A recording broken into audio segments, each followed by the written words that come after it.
Demon football coach Brad Laird after the first preseason game on Saturday, starting the second week of practice. Coach, let's look backwards to Saturday. First of all, now that you guys have had a chance to review the tape, what did it show? Well, it showed a lot of good things, a lot of things we need to improve on. You kind of look at it and you break down each side of the ball. I thought the move the ball segment, early part of the scrimmage, balls at the 25, balls at the 35, balls at the 45, very competitive during that time. You look on the offensive side of the ball, I thought, the passing game, the explosive plays we made in the passing game, the completion percentage, the quarterback's doing a good job of getting rid of the football, knowing where to go with it. And I thought we did a good job in protection. Offensively, you look at red zone percentage, starting the ball at the 25 with three groups going, able to convert two of those three as far as touchdowns. Defensively, some of the positives, you look at the rush defense. I think there was 25 carries for 23 yards. So did a great job against the run, did a great job on third down percentage defensively. So, you talk about one side, well, that's kind of the improvement that you need to see on the other side of the ball. Special teams, I was disappointed. I was hoping to be further ahead from the simple fact of knowing where to go, where we're supposed to be on those special teams. We hit them all. We hit all groups. And so as we move forward, we want to be better on special teams, and that started today. But constant improvement offensively and defensively as we move forward to preseason game number 2 Saturday. It's the same thing that baseball managers face in spring training. It's the pitching ahead of the hitting, that sort of thing. If you're scoring a lot of runs, it's bad for your pitching. So in a scrimmage like that where you throw for 468, is that necessarily an indictment of your defense?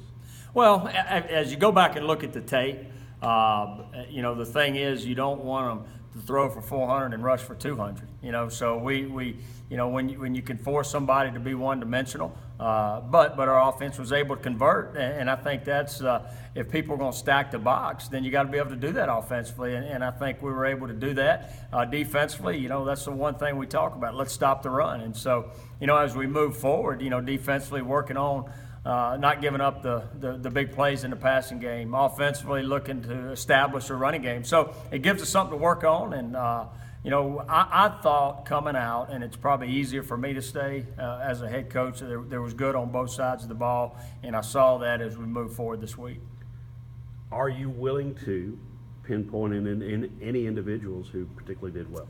Well, I think first and foremost, when you throw and do what we did in the passing game and complete nearly 70%, you got to mention the quarterbacks and just the decision making, taking care of the football, no turnovers is huge. And so with one group on the offensive side, definitely say that. And I think on the defensive side, as far as the rush defense, you talk about up front and the linebackers.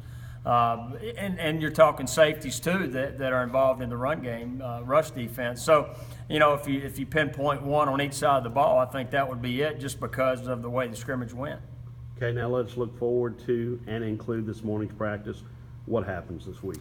Yeah, still working on some different situations. Today was red zone again. I think there was 5 different segments. We worked in the red zone, did 7-on-7 red zone, did one-on-ones in the red zone. So a red zone emphasis day. As we move forward, we're going to hit some situations that we hadn't hit, some short yardage live situations. We're going to work 3rd and 2. We're going to work 4th and 2. We're going to work 4th and 1.